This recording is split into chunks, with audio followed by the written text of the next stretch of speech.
Boa tarde, eu sou a Tayane, vamos nas pegadas. Hoje nós vamos falar sobre Lançou no Mar, o cavalo com o seu cavaleiro.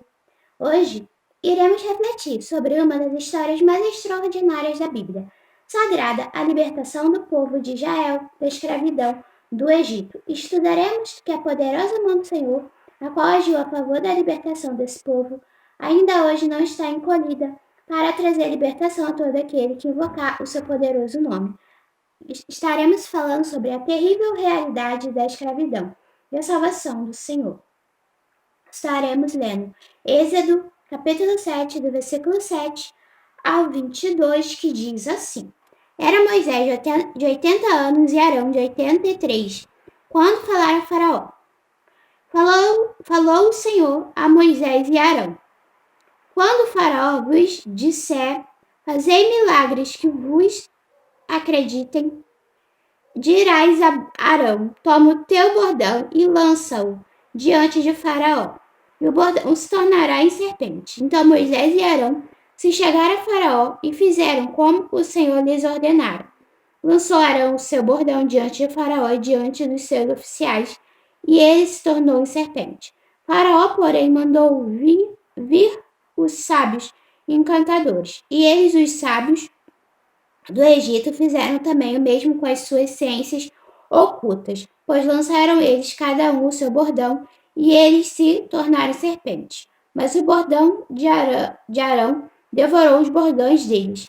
Todavia o coração de Faraó se endureceu, e não os ouviu como o Senhor tinha dito.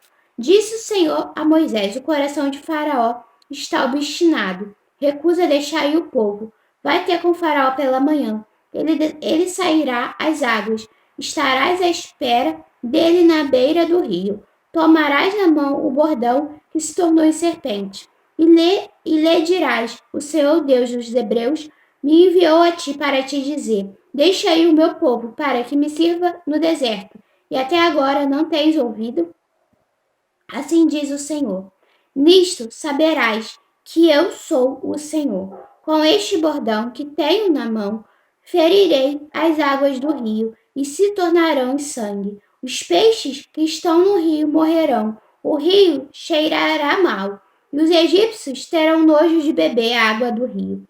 Disse mais o Senhor a Moisés: dize, Arão, toma o teu bordão e estende a mão sobre as águas do Egito, sobre os seus rios, sobre os seus canais, sobre as suas lagoas e sobre todos os seus reservatórios, para que se tornem em sangue. Haja sangue em toda a terra do Egito, tanto nos vasos de madeira como nos de pedra. Fizeram Moisés e Arão como o Senhor lhes havia ordenado. Arão, levantando o bordão, feriu as águas que estavam no rio, à vista de Faraó e seus oficiais, e toda a água do rio se tornou em sangue, de sorte que os peixes que estavam no rio morreram. O rio cheirou mal e os egípcios não podiam beber a água do rio, e houve sangue por toda a terra do Egito. Porém, os magos do Egito fizeram também o mesmo com as suas ciências ocultas, de maneira que o coração de Faraó se endureceu, e não os ouviu como o Senhor tinha dito. Êxodo capítulo 14, do versículo 15 ao 30, diz assim: Diz o Senhor a Moisés: por que clamas a mim? Dize aos filhos de Israel que marchem. E tu levanta o teu bordão, estende a mão sobre o mar e divide-o, para que os filhos de Israel passem pelo meio do mar em seco. Eis que endurecerei o coração dos egípcios, para que vos sigam e entrem nele. Serei glorificado em Faraó e em todo o seu exército, nos seus carros e nos seus cavalarianos. E os egípcios saberão que eu sou o Senhor, quando for glorificado em Faraó, nos seus carros e nos seus cavalarianos. Então o anjo de Deus, que ia adiante do exército de Israel, se retirou e passou para trás deles. Também a coluna de nuvem se retirou de diante deles e se pôs atrás deles, e ia entre o campo dos egípcios e o campo de Israel. A nuvem era escuridante para este esclarecia a noite, de maneira que em toda noite, este e aqueles não puderam aproximar-se. Então Moisés estendeu a mão sobre o mar, e o Senhor, por um forte vento oriental que soprou toda aquela noite, fez retirar-se o mar, que se tornou terra seca, e as águas foram divididas. Os filhos de Israel entraram pelo meio do mar, em seco, e as águas lhes foram qual muro à sua direita e à sua esquerda. Os egípcios que os perseguiam entraram atrás deles. Todos os cavalos de Faraó, os seus carros e os seus cavalarianos até ao meio do mar. Na vigília da manhã, o Senhor, na coluna de fogo e de nuvem, viu o acampamento dos egípcios e alvorotou o acampamento dos egípcios. Emberrou-lhes as rodas dos carros e fê-los andar dificultosamente. Então disseram os egípcios: fujamos da presença de Israel, porque o Senhor peleja por eles contra os egípcios.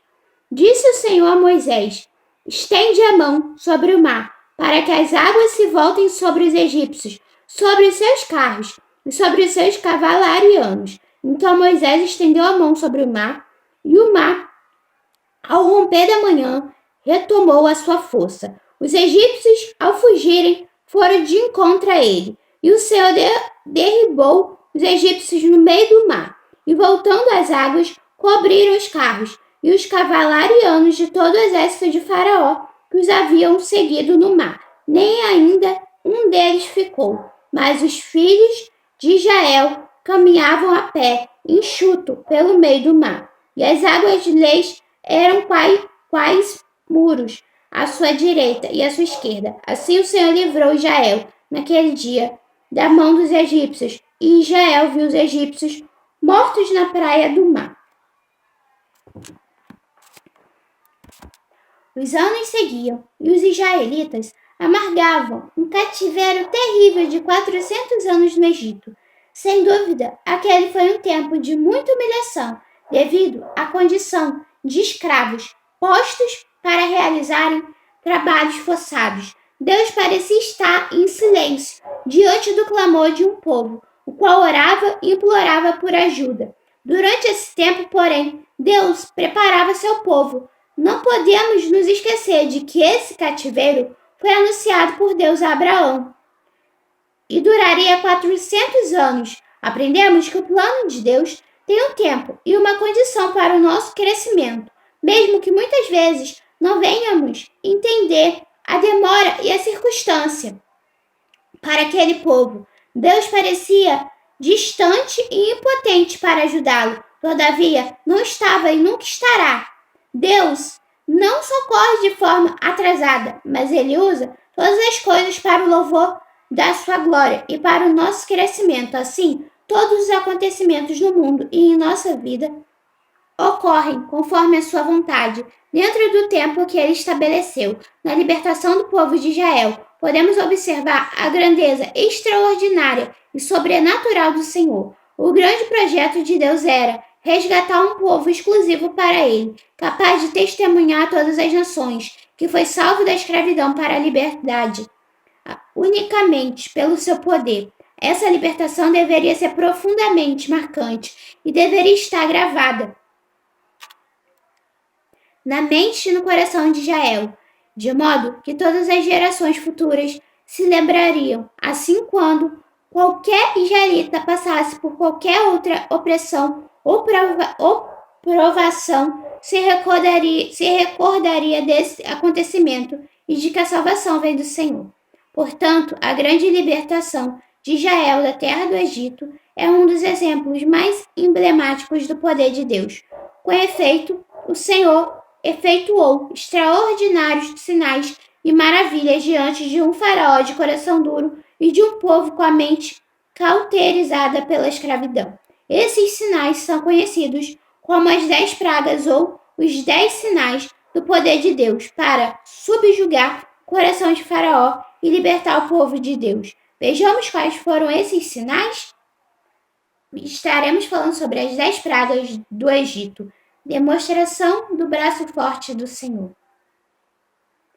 estaremos lendo Êxodo capítulo 12, versículo 12, que diz assim: Porque naquela noite passarei pela terra do Egito, e ferirei na terra do Egito todos os primogênitos, desde os homens até aos animais. Executarei juízo sobre todos os deuses do Egito.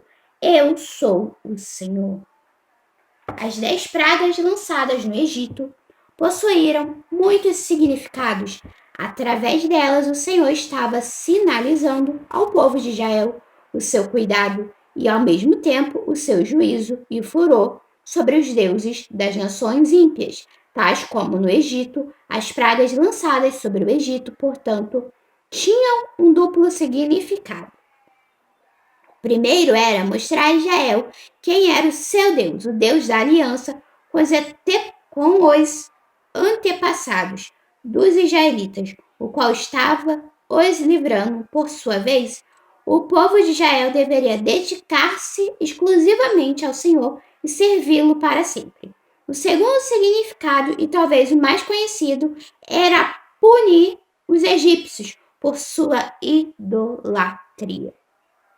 Com as pragas, Deus mostra que seu objetivo era trazer arrependimento para os egípcios, mesmo sabendo que tal não aconteceria.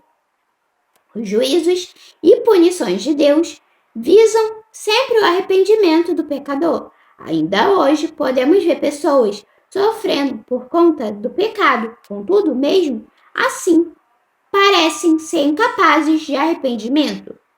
Antes, ao contrário, blasfemam ainda mais contra o Senhor e contra os seus servos. As lições que podemos extrair a partir da narrativa das pragas que Deus lançou sobre o Egito não estão distantes dos nossos dias. Outro importante significado sobre as pragas, as quais foram lançadas no Egito, tinha como objetivo subjugar os deuses daqueles e mostrar que há um só Deus e que os deuses criados pelos homens e nem mesmo o próprio faraó não tinham poder algum. As 10 pragas eram, portanto, profecias de julgamento sobre o Egito. Êxodo, capítulo 9, versículo 14, diz assim: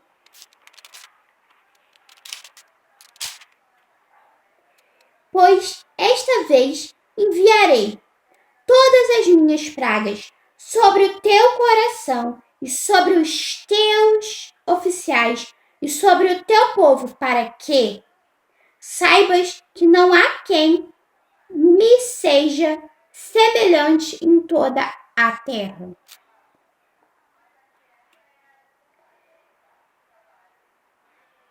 Eis a ordem das pragas. A água transforma-se em sangue. Rãs, piolhos, moscas, pestes nos animais, úlceras, chuva de pedras, gafanhotos, trevas, morte dos primogênitos. O juízo final. Nós estaremos falando sobre as pragas mais à frente. Que Deus possa continuar falando ao seu coração.